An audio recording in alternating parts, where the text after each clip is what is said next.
Now I saw you did a video of Nathan Higgins. He's got on the shelf a new generation SP2 cylinder head for a Chev. Nice bit of gear. Made an easy, what, 850 horsepower in that video? Oh, that's just a test engine. That's just where to start. But I mean, this bloke, you make me very happy, fullBOOST, knowing this beast made 630 torque. My Ford Ranger made 600 torque at 1400 RPM. He's got a point. I mean, the SP2 is probably making, 600 foot-pounds at about 5,000 RPM, naturally aspirated, and the, well, hang on a sec, buddy. 630 Newton meters at the wheels he's referring to. Not quite the same thing as what, 840 Newton meters at an engine. But I mean, a lot of these we touched on last episode about how fast these Thailand trucks are. I mean, this guy's just proving it. But I think he's had a bit of a calculation error. I think he forgot to carry the one. Guys, you forgot to carry the one. So I see the latest episode of the Project Nomang. That's the Barra in the VS Commodore. I think some people think that's a bit sacrilege. Not a bit. God damn it! So many people say, "Why did you do it? What are you doing?" It's like, this is why we did it, just to annoy people. That's how you F a car, put a dirty Barra in it. This is not what we want. Dirty Barra. Dirty Barra. I thought the Barra was the engine. Everyone's got to have. Just a dirty green top. Now LSs they're becoming more swapped than LSs, aren't they? How much you gotta spend? All it needs now is fuel and a match. Wrecked a half decent car with a shit motor. Half decent. I think, I don't know, don't quote me, but I'm pretty sure that car was under $2 grand. They're not exactly that expensive. Have you seen? I got on car sales and had a look actually. Hang on. These guys have ruined a future collector's item. Collector's item. It's another dazzling lifestyles of the rich and famous. Like, that car is okay. Like, it's fairly straight. Good condition, yeah. It's in pretty good condition, but it's not a collector's item. A VS Commodore is not a collector's item. Maybe, maybe a HSV one, limited edition now, but, well, you can still buy them for nothing. The only thing anyone wants to see is that crap on fire. This is precisely why we did it. Funny how the clowns bag, this guy is obviously a fan of the Barra. Funny how oh no, he's not. Funny how the clowns bagging the Barra all look like they are on meth. Why you always do this to me?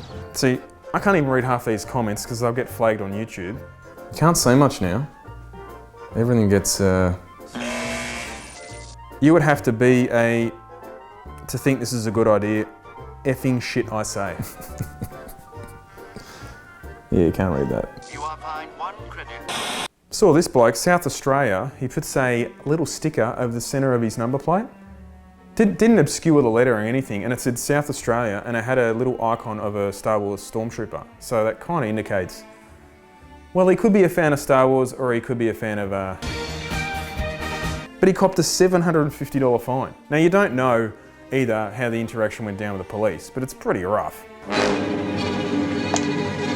True. You'd think maybe just a warning. I was told I was defacing the number plate and I was given a $750 fine and a defect notice.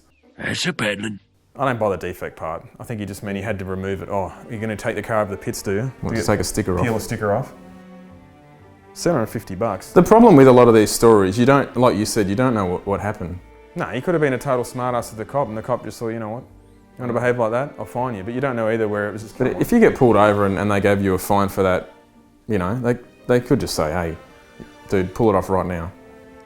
I've been pulled over before in a car. It was like the cop chased me down just to tell me it. But to be fair, I hadn't even noticed. My rear number plate, the number plate was so old, it was starting to lose the reflective surface on it.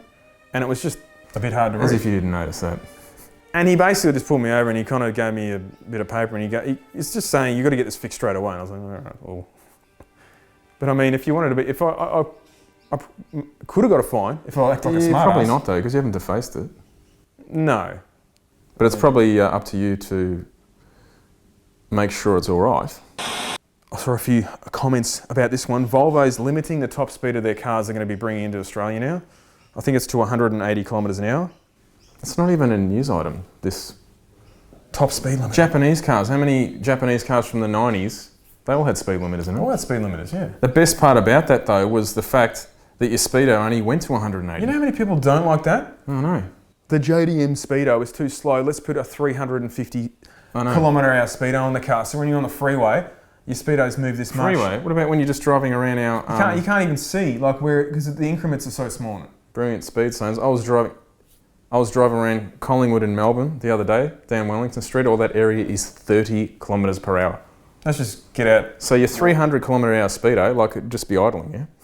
30 Ks. 30 freaking Ks. But 180 K speedo, I had one in my Mazda years ago. I really liked it. Easy to read. For your middle-aged eyes. Oh, bloody oath. They're stuffed. What is going on next door? I don't think the microphone's picking it up too well. Oh, the drilling.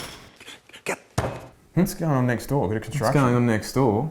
Stop the hammering out there. Bit of construction. I don't think the mics are going to pick that up, but it's Kevin Rudd style. It's starting to get a bit loud in here. You've got dogs, flaming birds going off. There's power drills going on next door. Hammering. Stop the hammering. Hey, what is that? What's you got, a concrete drill next to your wall? All I hear is power saws, drills, hammers. Where's the hammer? Queensland Senator James McGrath offered to buy the Holden brand from the US car giant General Motors for $1. $1. He also accused them of using the global coronavirus to prolong compensation negotiations. Pretty touchy subject, isn't it? Holden closing. Whose fault it is? Everyone's always trying to put a blame on someone. Then he took aim at the global boss of GM, her name, Mary Barra. What, so Barra's just keeps screwing over Holden's, huh? But you know what? I got the inside baseball on this one. Did you know that her actual name is Mary T. Barra? What is that? Middle initial is T. What do you reckon that stands for? What does T stand for? So she's a turbo Barra, yeah?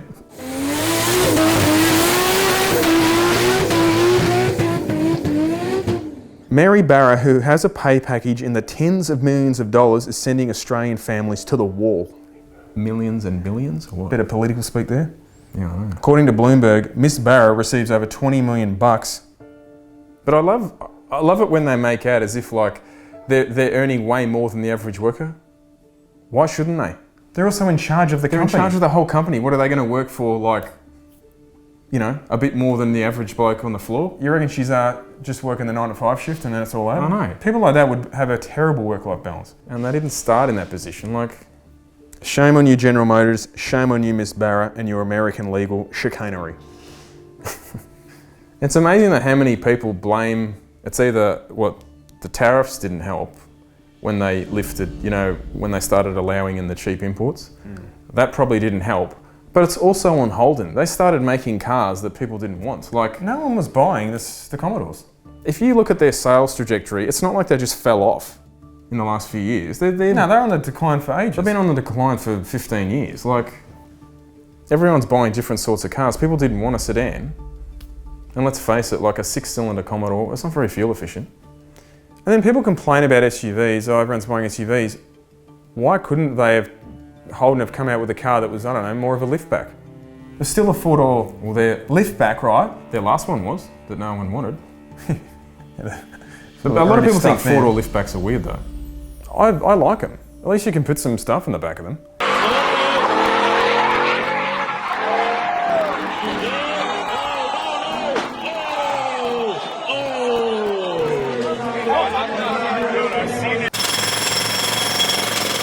What is going on? So hang on, this episode's going to be about drag racing. There's 10 blokes over there. Kids. Stop the hammering! We are not recording another episode of Bench Talk here because I don't know what is going on next door. I don't think our mics will pick it up too much. We're having a COVID party. I would like to speak to the manager of the coronavirus. Better get over there and count how many people are there. It could be in the drag racing pandemic. It's been in the news in Australia a lot about what is going on with the racetracks and what's happening this year. Yeah. Now, a lot happened in literally the space of about a week, didn't it? Well, a few days ago, actually. But I don't know what's going on with the Perth Motorplex, but they've stood a lot of their staff down apparently. And were they saying they're not going to race until next year now? Well, I don't know if there's... look, some people know more than I do. Everyone keeps ringing me. I mean, to be honest, I've actually liked it in a way because, like, I go to the track, or not necessarily drag racing, but I'm at filming something, yeah. It's pretty rare that I get a weekend off from all of this, and even if I do, it's one. Do you know what I mean? Like, it's actually been nice to have, you know, a long. This is the first time in seriously at least 15 years where I've had a period where I've had my weekends back. Yeah. So to me, to be honest, I haven't, even though it hasn't been good for. You haven't missed those long drives to Swan Hill? It actually hasn't been bad. I haven't minded it, but I'm sort of ready to get back into it. Yeah. Oh, it's been ages. You missed the race. We haven't had a Calder Park meet since I think mid-December last year. And the last time we went to the track was Sydney, when the Jamboree got rained out. I swear they had one rainy day in about 10 days, and it happened to be that day. Of course. But anyway, so I don't know what's going on with the Motorplex. Willowbank have said, obviously they'll open up as soon as they're allowed to. Adelaide, I don't know. What's happening with Sydney? Well, they're resurfacing the track. But how much of it? I don't even know the specifics. I think they got allocated, was it $33 million? But that's including for the motorsport park as well, I think? I think so, yeah. Is it true? Man, you guys can correct me, but I think they were spending $11 million on the racetrack. But the biggest news for us, being from Melbourne, Victoria, was that Calder Park is getting a track upgrade. It actually is. As of, a couple of days ago?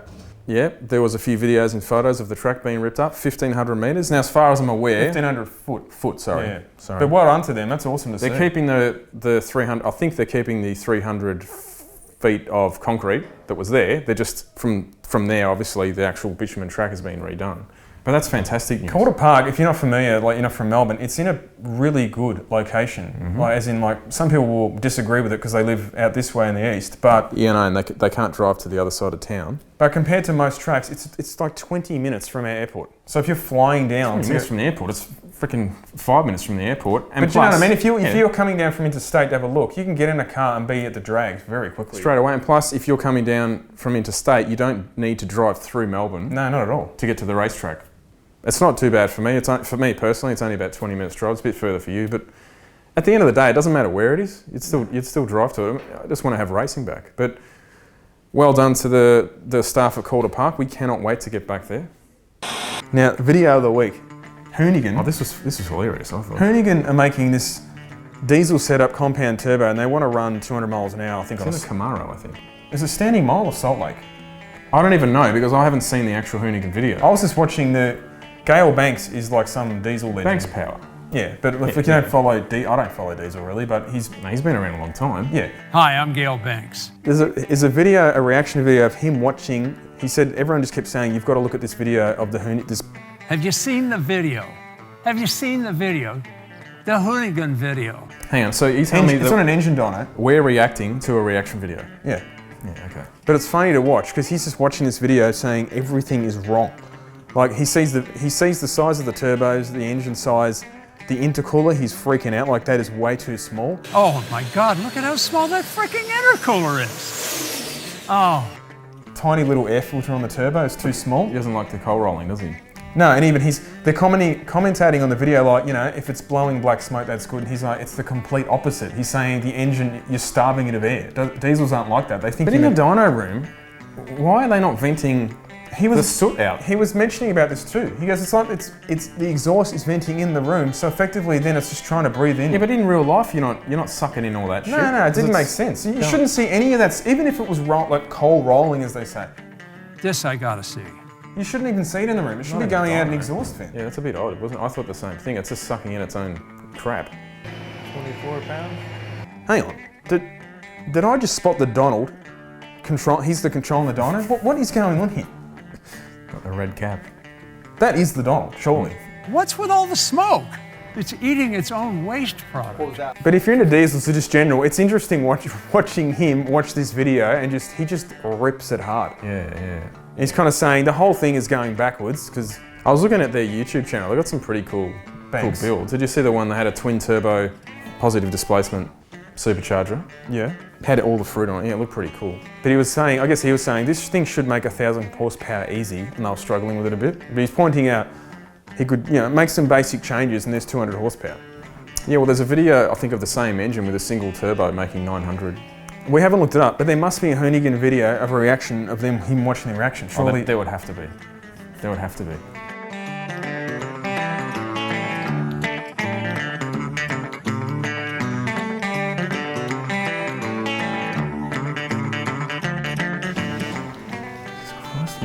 I'll go down to the goddamn floor myself and stop it.